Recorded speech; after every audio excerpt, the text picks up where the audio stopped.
Hola a todos y a todas, bienvenidos a un nuevo episodio de Los Invitados al Jardín. Hoy tenemos el placer de tener con nosotros a Fran J.R. Márquez y no viene solo, sino que viene acompañado de su primera novela, Irrecón, La voluntad de los sin nombres, y por lo tanto hoy pues vamos a conversar un poquito sobre él, sobre su vida, pero sobre todo especialmente sobre su obra. Bienvenido, Fran. Muchísimas gracias por invitarme, encantado de estar aquí y compartir este espacio contigo, y ya sabes que siempre es un placer tener una charla contigo. El placer es mío, Fran, y en este caso tú no eres un invitado, sino que tú casi que eres un habitante del jardín, porque eres de aquí, de Alhaurín el Grande. Efectivamente. Bueno, pues yo quería empezar preguntándote por los orígenes y quería saber cuál fue tu primer contacto con la lectura, porque creo que eso siempre es inspirador para un escritor. Sí, totalmente. Bueno, lo cierto es que en casa siempre hemos sido una familia lectora. Sí que es cierto que un poco la llegada de la lectura fue casi de forma natural. Mi padre siempre ha leído mucho, mi madre también. Y bueno, yo recuerdo que entraba en el cuarto de mi hermana y le robaba algunos libros de novela juvenil. Recuerdo Rebelde, Hoyos, son libros que le tengo cariño.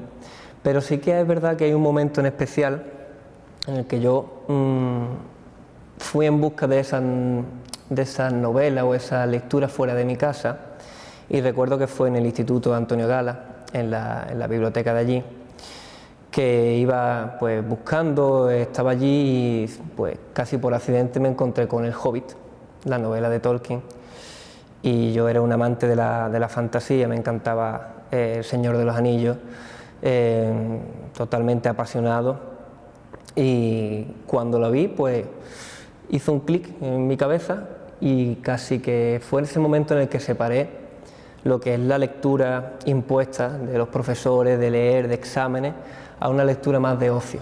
Y ese fue, digamos, que el inicio con El Hobbit, con Tolkien, que lo tengo hoy en casa y lo tengo con muy buen reparo y con mucho cariño. ¿Qué crees tú que te enseñó Tolkien en ese primer descubrimiento? Pues que la fantasía no tiene límite, que las novelas pues, bueno, te pueden guiar y conducir a mundos donde las cosas no están establecidas, no es un mundo cotidiano como el nuestro, que los viajes existen, bueno, que puedes escapar de tu realidad, y bueno, yo creo que por ahí un poco fue el inicio, y creo que fue un referente para mí y un gusto haberlo conocido en aquella época.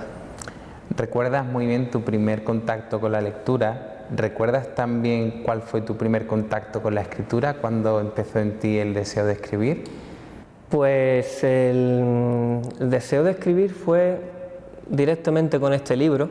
Sí que es cierto que es verdad que como tal me considero una persona pues fantasiosa, creativa, y sí que es cierto que otras veces pues anteriormente probé el dibujo, probé también la edición de vídeo, me juntaba con algunos amigos y hacíamos interpretaciones.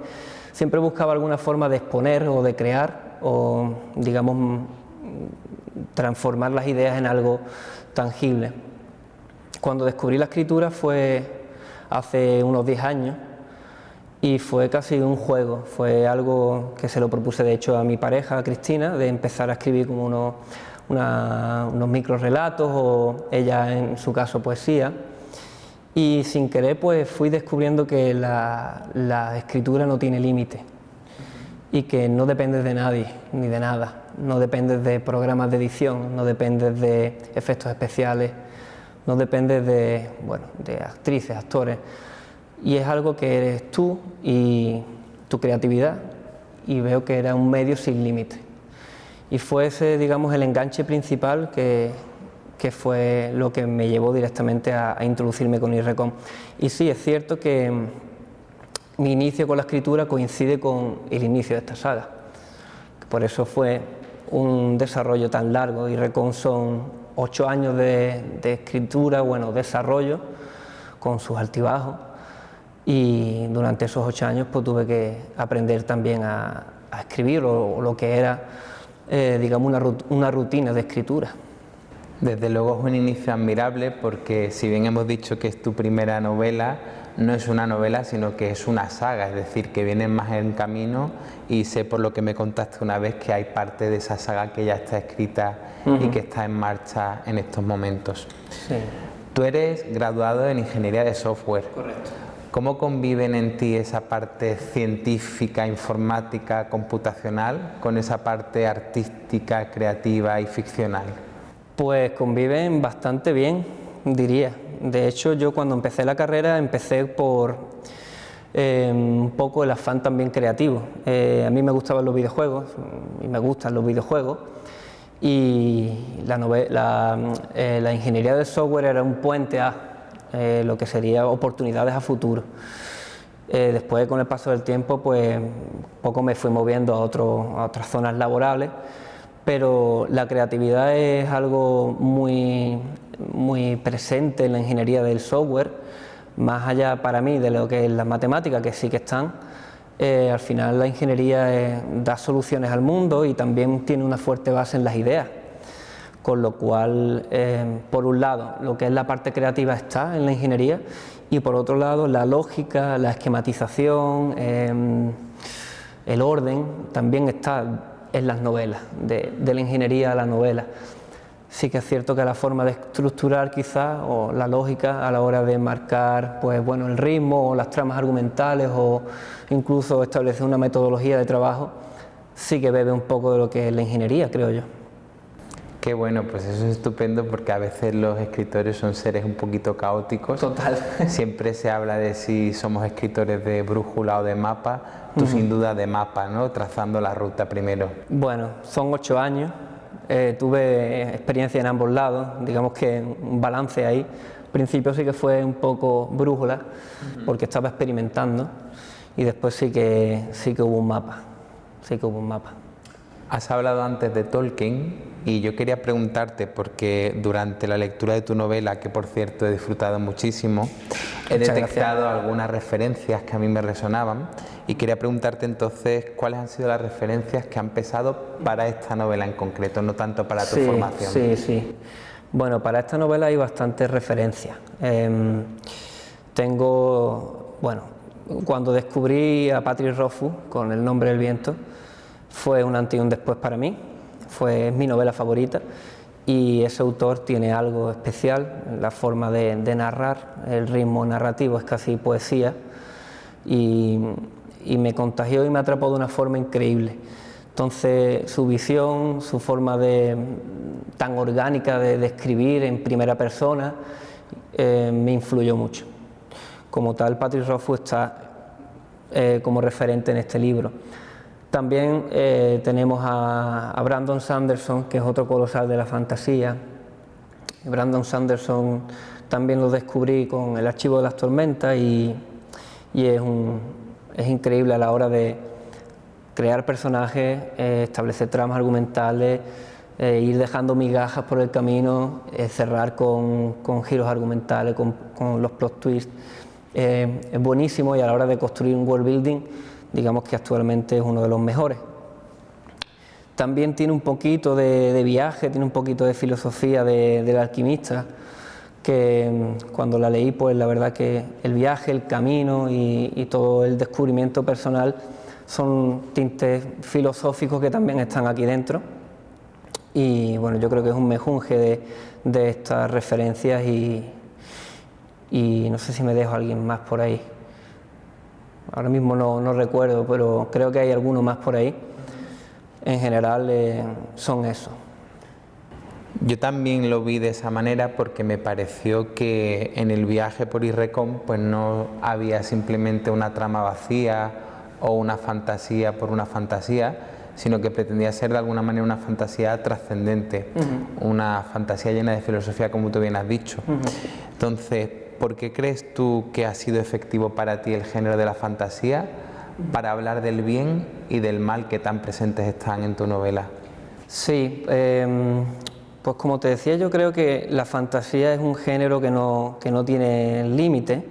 Sí que es verdad que tiene pues ciertas similitudes, están basadas en nuestra realidad, pero el registro te permite ser mucho más flexible, incluso potenciar ciertos arquetipos e incidir más en conceptos más abstractos como estos, ¿no? O tan complejos como el bien, el mal.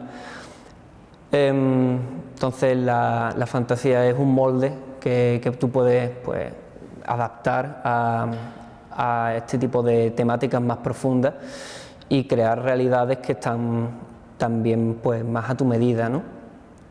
Entonces yo en la fantasía he encontrado, pues, un medio muy bueno para exponer tanto el bien como el mal como otros temas trascendentales. En este caso, pues, el camino, la búsqueda de la identidad y bueno, también el viaje del héroe. Son ese tipo de cosas que en principio a mí son las que me han llevado a elegir el género de la fantasía. También no es que haya sido una elección que haya tenido que meditar demasiado. Digamos que he incidido en la fantasía directamente y de forma natural, porque al final siempre he consumido fantasía o me he sentido atraído por los problemas o los héroes o las grandes historias que se han contado dentro de este género. Por desgracia hay gente que piensa que la fantasía está dirigida solo a los niños y a los adolescentes. Sin embargo, pues cada vez se reivindica más que no es así, ¿no? Que hay también una fantasía destinada exclusivamente a los adultos. En tu caso, ¿qué público buscaba este libro o qué público busca ahora que está publicado? Sí, cuando lo estaba escribiendo me lo planteé, pero conforme lo estaba escribiendo, y la verdad que no puse el foco en el tipo de público. Este libro lo escribí para mí, en el sentido de un producto que yo consumiría. Ya una vez terminado puedo decir que joven adulto, puedo decir que un público que busque una fantasía que no esté enmascada, una fantasía que no sea las clásicas fantasías donde existen, pues, las razas de elfos, enanos, las fantasías que ya estamos habituados a ver. Es una fantasía más, pues, introspectiva, que trata de responder a ciertas inquietudes y bueno, yo creo que para los lectores que tienen ganas de indagar y meterse en algo misterioso e ir encontrando las respuestas conforme avanza junto al protagonista, es un buen libro. Si estuviéramos con Tolkien, tendría que preguntarle qué es la Tierra Media. Si estuviéramos con C.S. Lewis, tendría que preguntarle qué es Narnia. Y si estuviéramos con Terry Pratchett, pues tendría que preguntarle qué es el mundo disco. Pero estamos con Fran J.R. Márquez, así que tengo que preguntarte qué es exactamente Irrecon. ¿Cómo podrías definirlo? Esta pregunta es difícil porque el misterio y el tronco principal de la saga es responder a esa pregunta. Todos los sin nombre o los humanos que llegan a este mundo tienen que responder o encontrar qué es exactamente Irrecon, pero te podría decir que Irrecon es un mundo transitorio, es un mundo donde la naturaleza es quien domina, es un mundo con sus propios ciclos, sus propias reglas, con muchos contrastes, y es un mundo con peligros. No hay una hegemonía, no hay grandes regímenes políticos, no hay reinados. Lo que reina es la naturaleza y lo que reina es Irrecon. Irrecon es quien dictamina las leyes, quien dictamina las reglas, quien juzga y quien crea y hace nacer a las diferentes razas que encontramos dentro del libro. Has hablado antes de que en tu libro no encontramos los personajes típicos que podríamos esperar de un libro de fantasía, pero ahora comentas que tenemos algunas razas. ¿Cuáles son esas razas que pueblan tu mundo?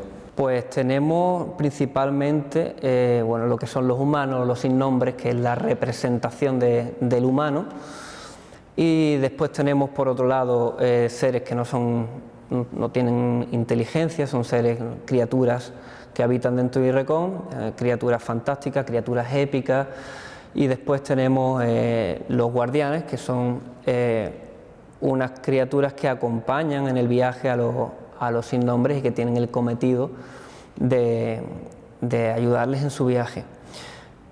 Con esta premisa también tenemos diferentes, digamos, etapas, porque un guardián también, cuando termina de ejercer, termina de acompañar el viaje, empieza su verdadera vida.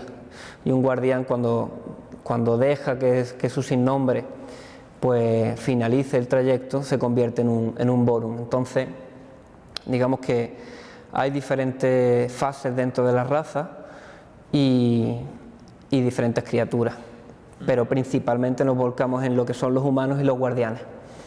Justo ahí arranca la novela, en el momento en el que uno de los guardianes se dispone a cumplir su última misión, ¿no? En este caso, el sinnombre en sí, quien tiene que realizar ese primer enfrentamiento consigo mismo, y cuando arranca la novela tenemos el presente de un sinnombre que ha vivido una realidad completamente distinta a lo que un guardián le prometió. El guardián pues y Recon pues dictamina que tienen que realizar un viaje y que al final pues tendrán una ascensión y responderán a las preguntas que tienen, pero el presente de nuestro protagonista es mucho más crudo y se ha dado cuenta que Irrecon ha dejado de dictaminar e Irrecon está corrupto. Entonces pues encuentra una leve esperanza en un, digamos, especie de humano que encuentra, que es otra deformación de lo que podrían ser los sin nombre, y a partir de ahí pues decide contar su historia e intentar brindar su visión o lo que es la verdadera visión de los sin nombre a la persona que encuentra. Has comentado antes la importancia de la naturaleza dentro de la historia y cómo se mueve desde el polo de la belleza al polo de la crueldad. ¿Cómo se representa esa naturaleza que es a la vez bella y cruel? Pues al final la representación de la naturaleza dentro del libro es, digamos que es el lenguaje de Irrecon, es la herramienta, el vínculo conector entre lo que es el sinnombre y lo que es el mundo. Percatarse de la naturaleza, presenciarla y vivir en el presente, en el aquí y el ahora dentro del camino, es lo que te hace escuchar a Irrecon y es lo que te hace enaltecer tu voluntad. Más allá de eso, en los contrastes de Irrecon pues podemos encontrar pues transformaciones del día a la noche, donde hay pues unas especies de latidos enormes en el cielo y hay apagones fulminantes donde de un minuto a otro lo que es una bella flor se convierte en una planta carnívora, raíces que antes eran bueno, árboles que de repente están torcidos, han perdido las hojas.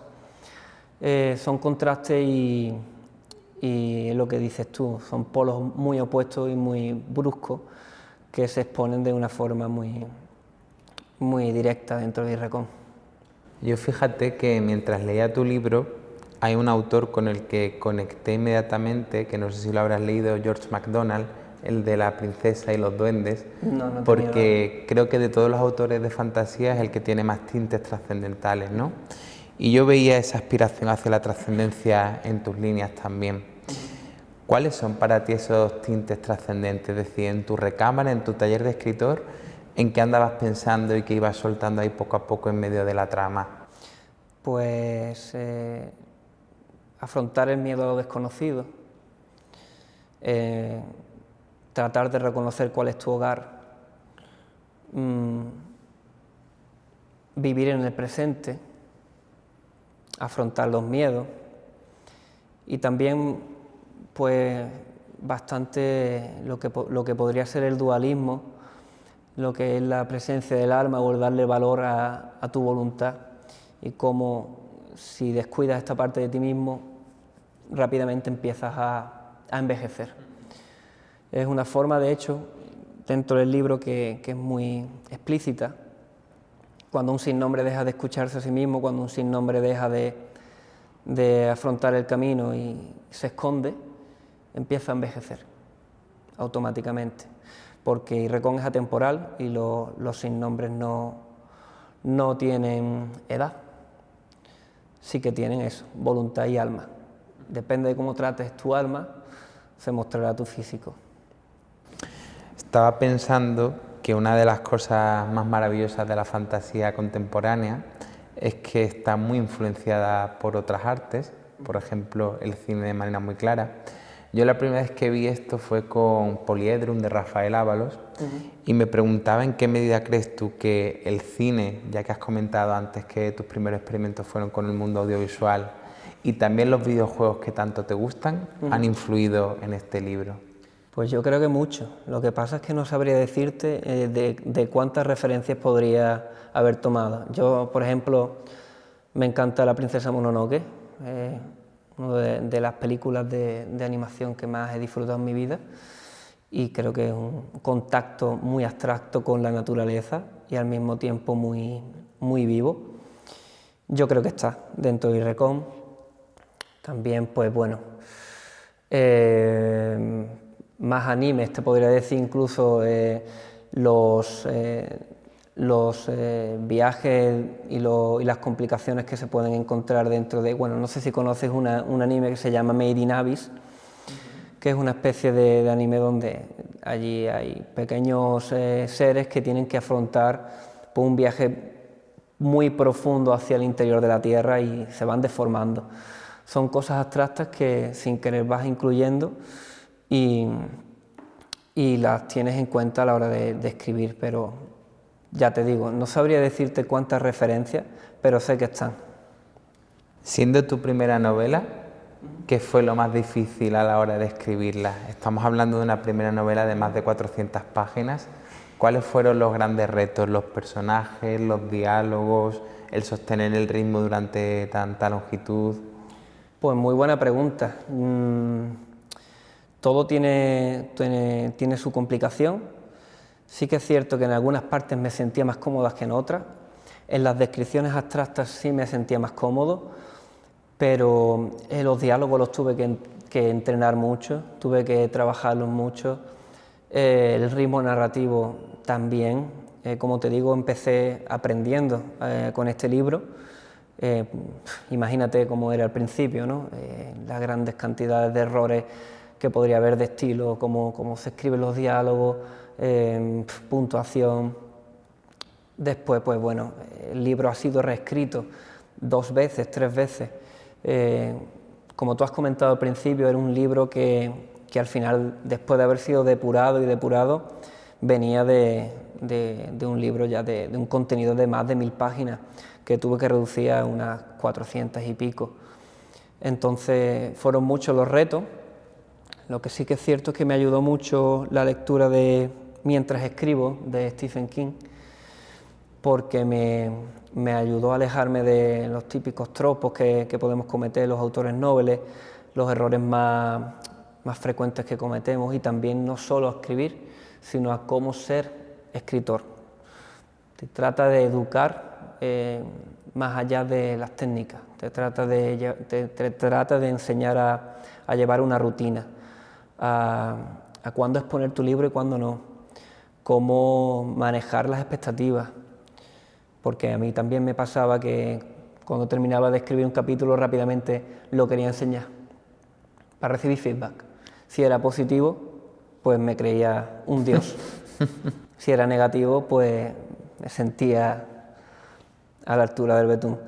Entonces, manejar todo ese tipo de cosas ha sido un completo reto, y también por eso se ha expandido tanto en el tiempo el desarrollo de esta obra. Después de esos 8 años, cuando por fin dices, tengo mi novela escrita, mi manuscrito está preparado, ¿cuáles son los pasos que emprendes para publicarla? Pues primero tienes que pensar un poco qué camino elegir, si el camino editorial, si el camino de la autoedición. Esa es una de las principales decisiones que tienes que tomar. Tuve la suerte de que durante el trayecto de la escritura conocí a varios autores autopublicados que me dieron perspectiva y aprendí también de ellos, investigué, y bueno, también me di cuenta de que el sector editorial pues, al final es un negocio, y el sector editorial pues tiene que encontrar o seleccionar los autores para que sean la apuesta rentable, ¿no? Entonces, como autor novel, mi primer paso fue identificar qué es lo que mejor viene, que la flexibilidad de la autopublicación, el apoyo de la editorial. Siendo realistas, cuando eres un autor novel tienes que decidir, y casi siempre va a ser por una editorial o bien más modesta o bien pagar por los servicios de una editorial, ya sea, esto sería un método de autopublicación, o bien buscar tus propios profesionales, formalizar tu proceso y autopublicar por los medios que hoy día tenemos, como puede ser Amazon o tu propia web. En mi caso, la decisión fue autoedición, corrección profesional, ilustración profesional y publicación con edición mía y publicación en Amazon, autopublicado.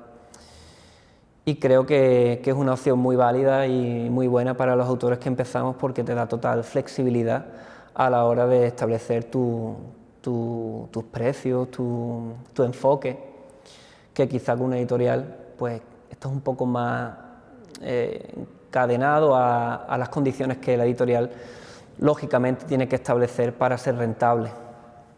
Yo te agradezco mucho esta parte de la entrevista, porque de estas cosas normalmente no se suele hablar en el mundo de la literatura, y creo que está bien además diferenciar las cosas. No es lo mismo autopublicar que autoeditar.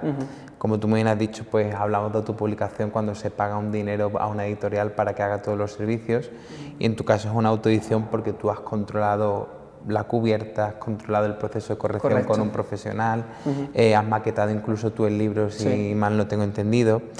¿Has disfrutado también de esa parte del proceso, de sentirte creador no solo del texto, sino del libro como objeto? Sí, la verdad es que sí, y me alivia el hecho de haber aprendido más sobre el proceso, de saber qué partes tener en cuenta, y también me ayuda a percatarme de cuándo una edición es mejor o peor, por esos pequeños detalles que uno también aprende. Mejoras tu visión de cara a otras futuras ediciones, autoediciones que puedes hacer, o de cara a futuras colaboraciones o futuras contrataciones con editoriales. Me ha ayudado, yo creo, a estar más preparado a un futuro, y me ha aliviado porque siempre he sentido que tenía la novela bajo control, sabiendo delegar en determinadas situaciones, como por ejemplo la corrección. La corrección, yo creo que es innegable que hay que delegarlo, porque tu mirada y tus ojos no bastan, tienes que contar con una segunda, tercera o cuarta revisión, lectura, para poder depurar el libro.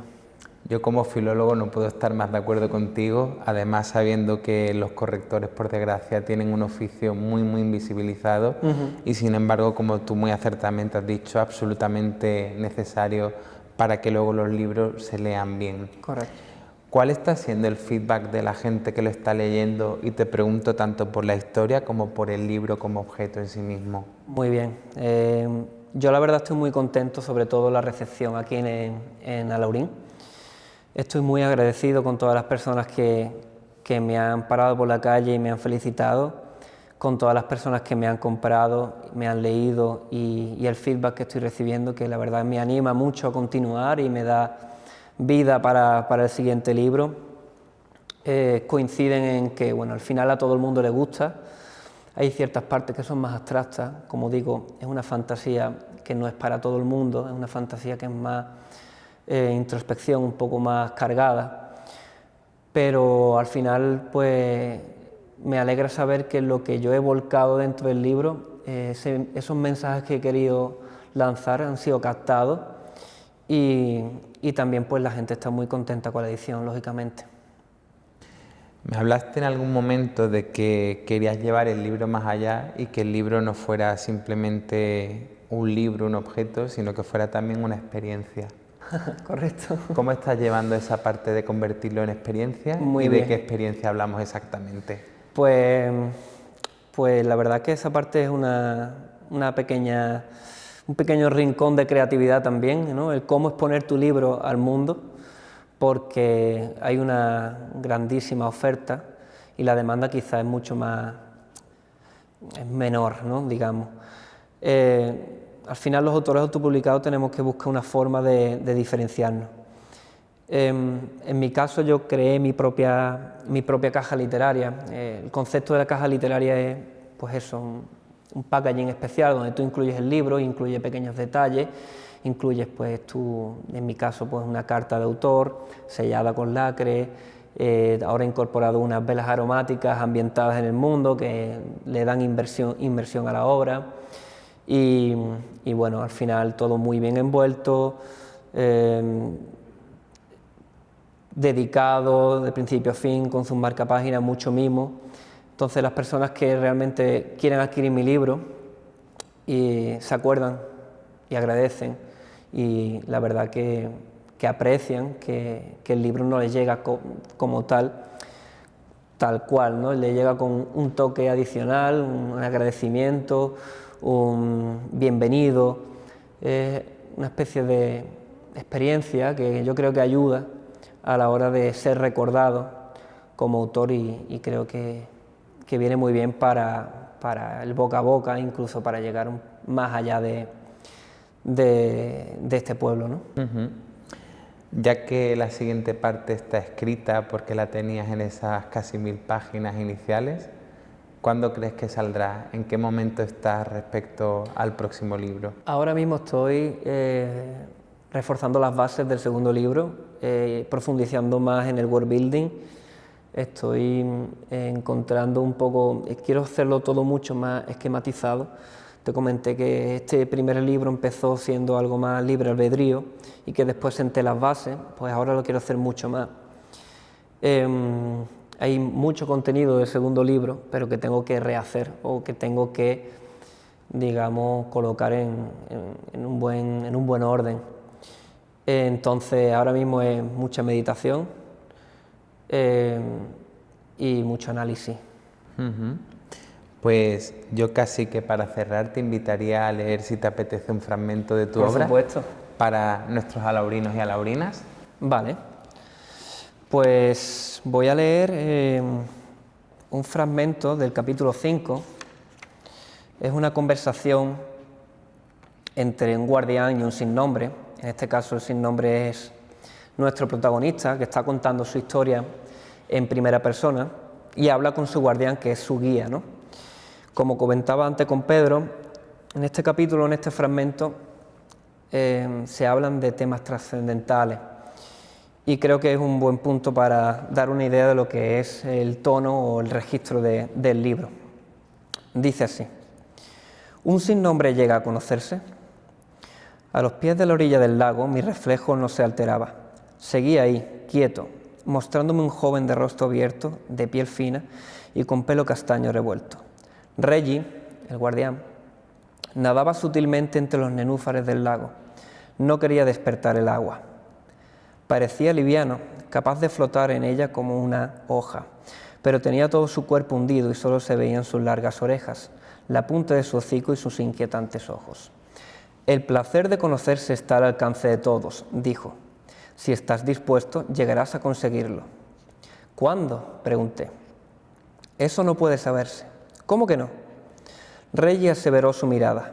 De pronto sacudió su cola y me salpicó agua. Yo me sobresalté. ¿Te has asustado? Un poco. ¿Sabías que podías asustarte ante eso? No respondí. ¿Ves?, evidenció. Uno nunca sabe cuándo responderá ante estímulos nuevos, ni cuántos necesitará para llegar a una conclusión sobre su propio ser. Conocerse depende de ti, y a la vez no. ¿Tú te conoces?, le pregunté. Hoy sí, cruzó por encima de mi reflejo, dibujando una silueta hacia dentro del lago. ¿Por qué no vienes y pruebas el placer de nadar? El lago era un perfecto círculo rodeado de armoniosos sauces, bañado por la luz de la tarde. El agua tibia era reconfortante y placentera y durante un largo rato nadé sin parar. Pues sí, conocerse es un placer principal, concluyó Reggie, siguiendo su propia ruta de nado por el perímetro del lago. ¿Sabes por qué?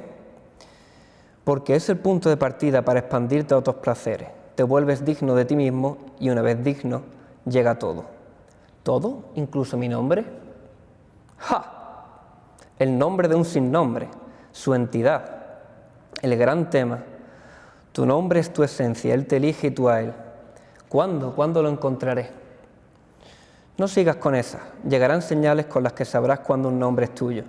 En esta vida puede que te topes con infinidad de ellos, pero solo a ese pertenecerás, el nombre de un sin nombre. Por ahí lo dejo. Pues con este fragmento de Irrecón, la voluntad de los sin nombre, nos despedimos y os invitamos, por supuesto, a su lectura, ahora que estamos a las puertas ya del mes del libro.